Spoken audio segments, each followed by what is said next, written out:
Welcome to Hub History, the show where we share our favorite stories from Boston history. This is episode 105, Emma Snodgrass, the Girl in Pants. Hi, I'm Jake. And I'm Nikki. This week, we're going to discuss a young woman who defied the gender norms of her times.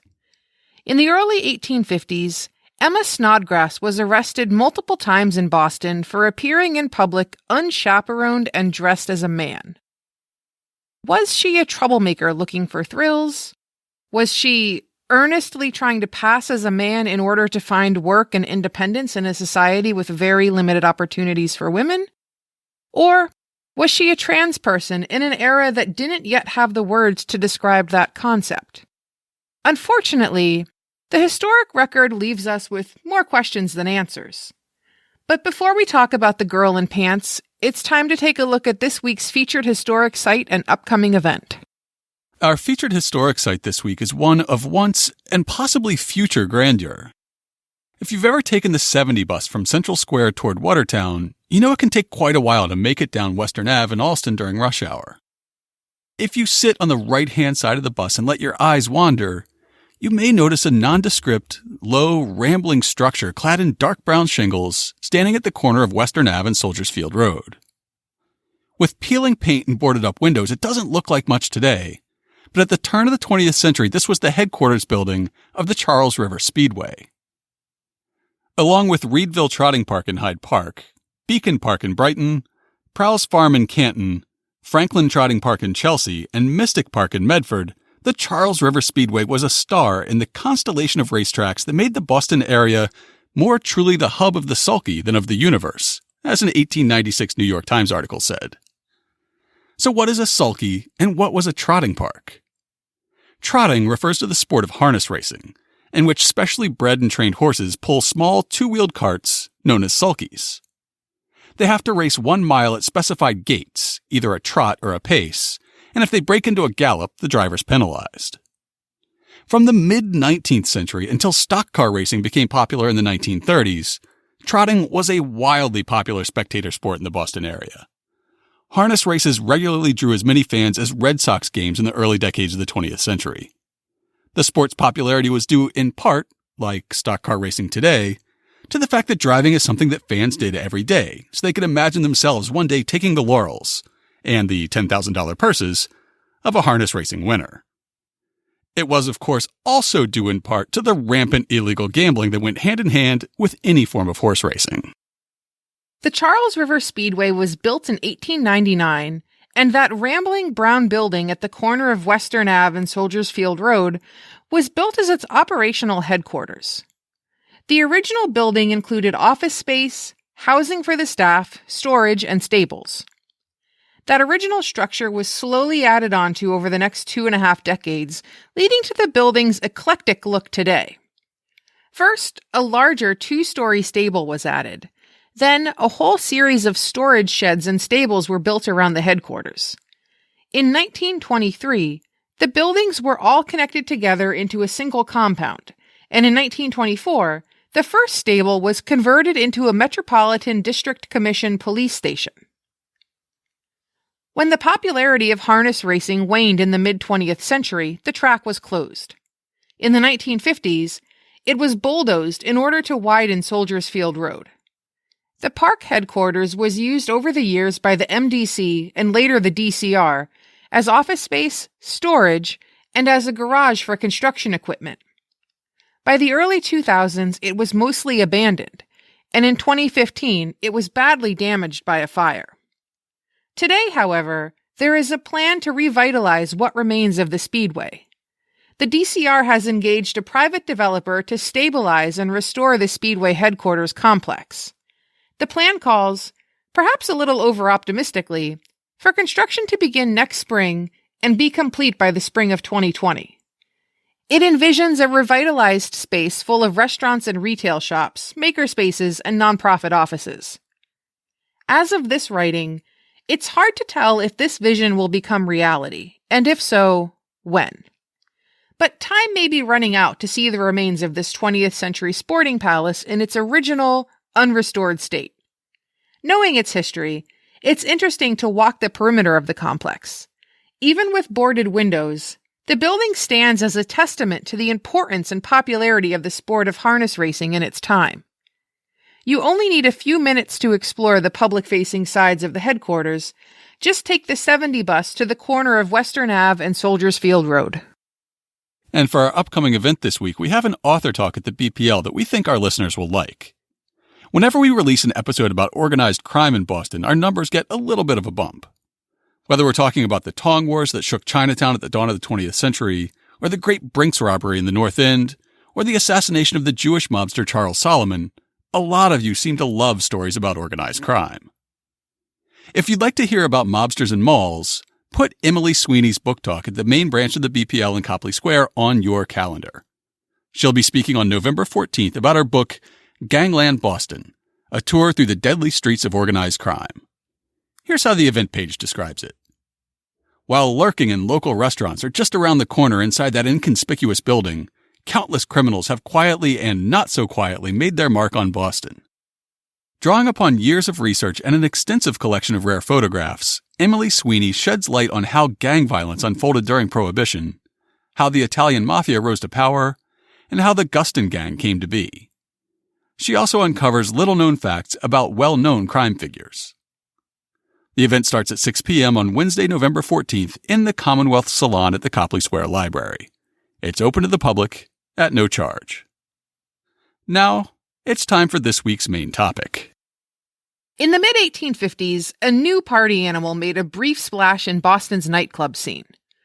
George Green was described as carrying a cane and wearing a Kossuth hat, which is better known today as a slouch hat, like the Australian Army uses in their formal uniforms. A press account said he had a preference for a frock coat, glazed cap, striped pantaloons, etc., and has the appearance of quite a good-looking young man. Another news report said that he was about 4 feet 10 inches in height, which is a little bit on the small side, even for then. George Green was arrested in Boston at least 4 times in 1852 and 53, and ended up making headlines across the country. What kind of behavior could be so terribly shocking to justify this series of arrests and be so newsworthy? An article in San Francisco's Daily Alta California from February 7th, 1853, describes how Green used to circulate in all the drinking houses, made several violent attempts to talk horse, and do other things for which fast boys are noted. Now, that may not seem so bad. Certainly, a lot of young men in Boston spent a lot of time in bars shooting the breeze and bragging. Talking horse isn't what got George Green arrested. George Green got arrested because he was actually a young woman named Emma Snodgrass. Now, before we go any farther, it's important to keep in mind that the language of gender and sexuality in the 1850s was completely different from what we're used to today. At the risk of sounding overly cisnormative or misgendering Emma, it's almost impossible to tell from the historical record whether she would be considered a trans person today.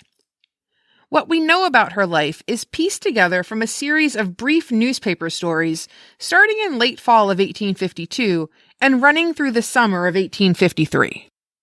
Emma was from New York City, and she was 17 years old when she first came to Boston. It's not clear to me how long she was able to live as a man before the first time she was arrested, but it was at least long enough for her to get a job. As George Green, she was hired as a clerk in the clothing store of John Simmons on the corner of Water and Congress Streets. This elegant granite-fronted building would eventually be destroyed in the 1872 Great Boston Fire, but in 1852, it was the seat of an innovative retail experiment. Simmons, whose will would provide an endowment for Simmons College, gambled on the idea of mass-producing clothing in standard sizes. In the past, bespoke clothing was the norm. When you needed a new set of clothes, you'd go see a tailor who'd take your measurements and then custom cut and sew your suit, which you could return and pick up in a few weeks. Simmons introduced a new model. He'd moved from Rhode Island to Boston to work with his brother, a tailor. As time passed, he noticed that a lot of customers were having their clothing made in very similar sizes. Near his retail store, he built a clothing factory that employed mostly women. They cut and sewed a range of popular clothing pieces in common sizes. This was the birth of ready-to-wear fashion. Eventually, his new model proved to be a success. By the end of the Civil War, John Simmons was the biggest clothing manufacturer in the country. And when he died in 1870, he was able to make a special bequest. It is my will to found and endow an institution to be called Simmons Female College for the purpose of teaching medicine, music, drawing, designing, telegraphy, and other branches of art, science, and industry best calculated to enable the scholars to acquire an independent livelihood. However, in 1852, John Simmons's star was still on the rise. And it was that same year that he hired a young, unusually short clerk who went by the name of George Green. As we said, it's not clear how long George, or Emma, was able to keep this ruse going. By about November 20th, she would be arrested and forced to return to the New York home of her father, a police captain. We know of the arrest because a week later she was back and she was arrested again, as reported in the New York Daily Times on November 30th, 1852. Miss Emma Snodgrass, a young woman of 17 belonging to New York, has for a second time been taken into custody by the police of Boston for donning the breeches. The first time of her appearing in male apparel was, it will be remembered, when she applied for and obtained a situation as clerk at the clothing establishment of John Simmons, from whence, on the discovery of her real sex, she was taken to the police office and thence to the house of her father, a respectable city official in New York. A day or two since she returned to Boston and, in female apparel, put up at the Washington Coffee House. Yesterday she left the house, but soon after returned, dressed in a frock coat, cap, vest, and pants. The barkeeper at once recognized her and informed the chief of police of her whereabouts. What her motive may be for thus obstinately rejecting the habiliments of her own sex is not known. We also found an article reprinted from the Boston Journal that was probably originally published on about December 3rd, 1852. Again in breeches. The New York girl who was noticed about a week since under the name of George Green and Emma Snodgrass, and who donned the pants and was employed a short time as a clerk in an extensive clothing warehouse in this city, is again in town. It will be recollected that a few days since the girl was furnished with proper and comfortable clothes and returned to New York City with her brother. On Monday evening, Emma arrived in this city, dressed in a neat frock coat, cloth cap, and black broadcloth pants, and took lodgings at the Washington Coffee House, where she was identified the next day as the female who was the subject of so many remarks through the papers about a week since. She was taken to the office of the chief of police and last night remained at the house of one of the city officers, who will see that she is again returned to her father's house. The motives of the girl for persisting in such improper conduct has not transpired. Though she was able to maintain her identity as George Green convincingly for a brief time as she worked as a clerk in the Simmons store, when Emma Snodgrass went out on the town, she seems to have made little attempt to hide her femininity. News reports said that despite her male clothing, her features and manners were entirely feminine. In her book, Appropriating Dress, Women's Rhetorical Style in 19th Century America, Carol Mattingly examines why she drew so much attention and why she was seen as dangerous. The rhetoric that accompanies such descriptions suggests a license for desire associated with women who defied traditional norms. Perhaps a release of the suppression surrounding 19th century pretensions about passive, proper women that restricted normal expressions of sexual desire. Ironically, the confusion surrounding attitudes towards such women connected seemingly contradictory claims about the unsexed nature of such women with a rhetoric that exposes the enticement and allure observers felt. On the 31st of December, the Herald reported, "Since the peculiarities of Emma Snodgrass have become so familiar to the public, the custom of ladies promenading the streets in coat and pants is getting to be rather common. Almost any evening, some of these unsexed individuals may be seen in Washington Street creating a sensation among the romantic-loving young men." The contradictory message here that women dressed in coats and pants became unsexed yet created a sensation among romantic young men, demonstrates the confusion that obvious cross-dressing created, coupling disdain with desire.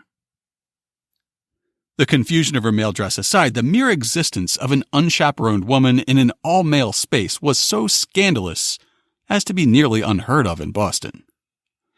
Any woman who would mix and mingle with the boys at the bar was immediately suspected of being a prostitute, a woman of dangerously low character. The normal way to deal with women who had no man to support them was to charge them with vagrancy, defined as being without home, lawful employment, or means of support.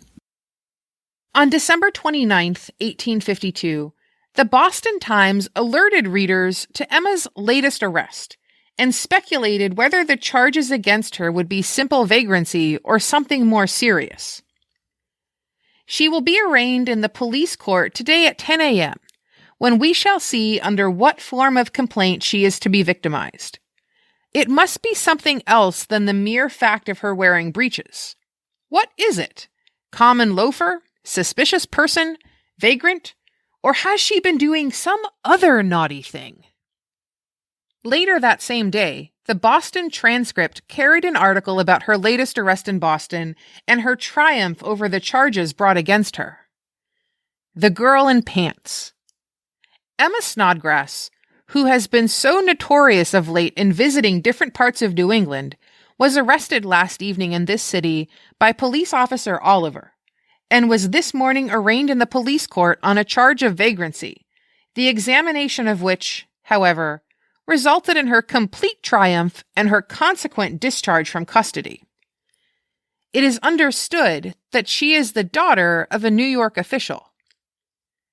The examination developed the fact that prior to the first arrest of the accused, she was regularly employed as a clerk in one of our mercantile palaces, and that during all her subsequent wanderings, far and near, she has been well supplied with money and all bills were promptly paid, so that the charge of being without home, lawful employment, or means of support could not be legally sustained, and the court promptly ordered a discharge, much to the apparent satisfaction of a crowded audience.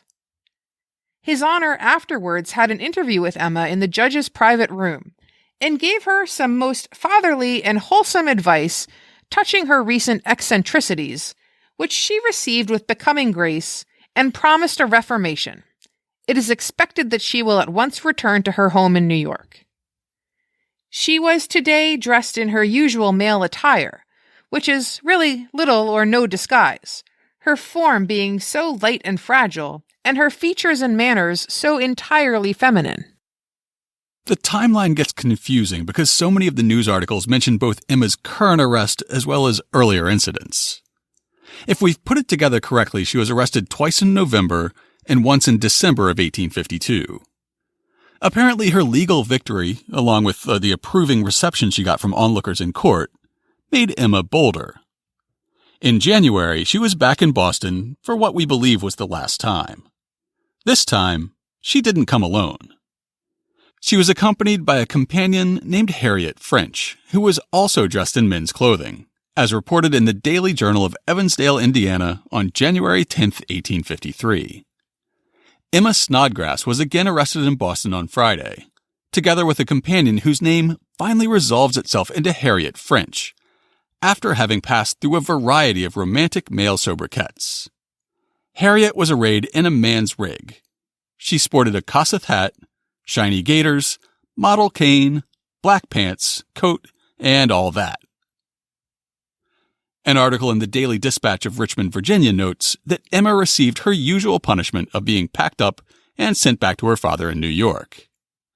Harriet, however, didn't have the monetary means that Emma did. This left her vulnerable to a traditional charge of vagrancy, and she faced more serious consequences.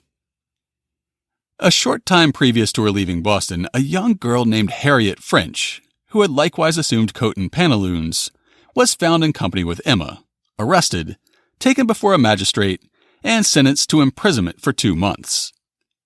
The court subsequently, however, gave her 1 day's grace to leave the city. Such is the difference between breaches without money and breaches with. All attempts to punish Emma have failed simply because she had money. The period sources focus on the titillating nature of Emma's choice to wear male clothes, and they say disappointingly little about her motivations. Was she just having a lark? It's easy to imagine that going to a strange city, putting on men's clothing, and entering the world of saloons and theaters that was otherwise off limits to a woman would have been fun, thrilling, and just dangerous enough. As the comparison between Emma and Harriet makes clear, there was little to fear from the law as long as she could demonstrate that she had the means to support herself. On the other hand, was Emma a lesbian? It's just as easy to imagine Harriet and Emma shipping up to Boston in order to gain space to entertain a romance. News accounts tell us that Emma had received lots of male attention during her earlier outings in Boston, but they in no way tell us whether that attention was wanted or welcome. The two women were already openly violating their society's norms for gender and sexuality in their mode of dress, and by entering traditionally male spaces. Could that be evidence that they were more than friends? Certainly, there is historical evidence of other same-sex romantic relationships between women at that time. But there is nothing more to go on than the brief news pieces we've read, and there's not enough detail to confirm either woman's sexuality. Or was it simply easier to live as a man in 1853? We know that Emma Snodgrass earned at least some of the money that allowed her to avoid vagrancy charges while working as George Green. While there was some wage work available to women at the time, there were far more and more lucrative opportunities for men. A few years later, the New York Daily Times carried an interview with a young woman who had been arrested after adopting a full-time male identity as Charlie. A couple of articles we read indicated that Charlie was actually Harriet French, but there doesn't seem to be any evidence for that claim. The interview ran under the headline, "Police Intelligence, an Unfeminine Freak, a Girl in Man's Clothes," on March 14th, 1856, and read, in part, "But why do you dress in male attire?" "Well, because I can get along better. Can get more wages. A poor girl has no chance. I am not a vagrant, never have been, and never will be, so long as I have hands to work. See there, my hands are hard, harder and bigger than yours. That looks like work. Yes, my hands are big and homely too. They were little once, when I was living at home with my mother, but then there is no use crying about it, is there? I have roughed it so long, and I may as well be rough. All I want is that folks will let me alone. I can get along. But you have had no visible means of gaining a livelihood for some time. I know I have been out of work, but I have paid my way, and when a man pays his way, he ain't a vagrant. I have been stopping, since I came, at the Richmond House in Chambers Street, pay $2.50 a week for my room, and eat at Green's. I have some money that I have saved yet, and of course, I am not a vagrant." It's tantalizing to imagine any of these motivations for Emma Snodgrass's behavior, but the truth is that we have no way to know. Emma may have given up on coming to Boston after her arrest in January 1853, but she didn't give up her preference for pantaloons or her predilection for travel. A series of news stories that spring and summer lets us track Emma's travels halfway across the continent, and the datelines from all around the country give us a sense of her widespread, though temporary, fame. Reporting from way down in Louisiana, the March 15, 1853 edition of the Baton Rouge Daily Comet reported on Emma's travels across upstate New York. Miss Emma Snodgrass is determined that she will not be a woman. That is, if we are to credit the papers. She appeared for the first time in male attire at Albany. From thence, she went to Cayuga. From Virginia, the Richmond Daily Dispatch of March 24th confirms her appearance in Albany and adds her ambitious goal of visiting California or maybe even Australia. Emma Snodgrass, the girl in pants, was at Albany one day last week where she registered her name as Henry Lewis. She says she's going to California or Australia.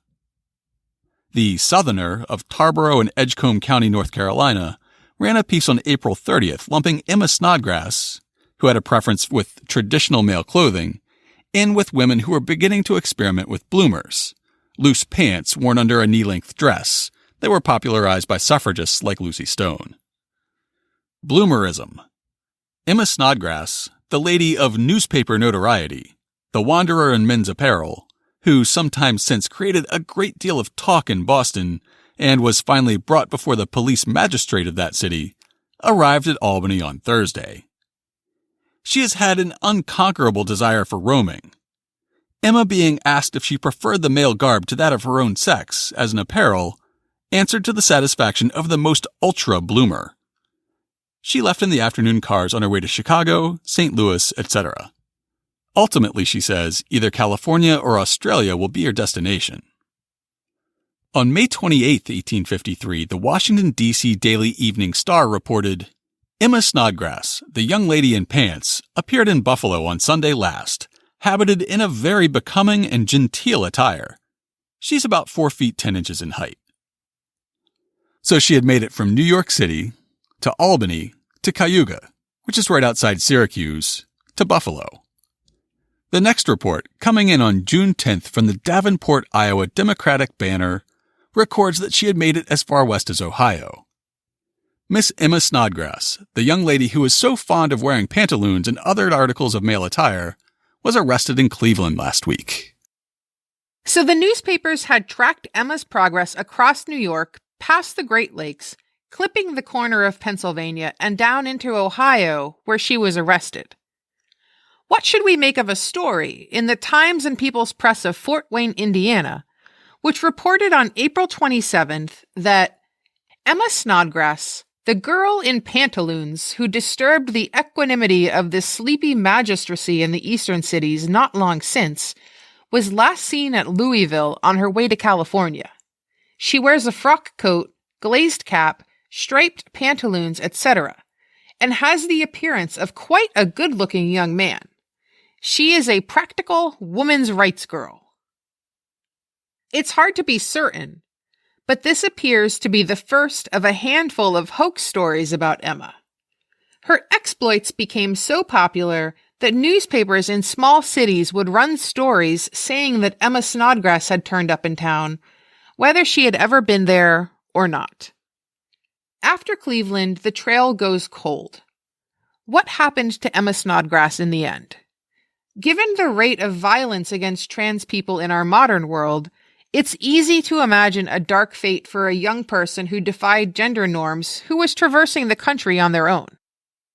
However, if she was arrested in Cleveland, it's likely that the Cleveland police did the same thing the Boston cops did and sent her home to her father. The Grant County Herald of Lancaster, Wisconsin, printed a possible confirmation of that outcome on July 13, 1853, but without citing anything in the way of sources. It is stated that Emma Snodgrass has repented, gone home, taken off her breeches, and sworn eternal attachment to petticoats and propriety. This is to her credit.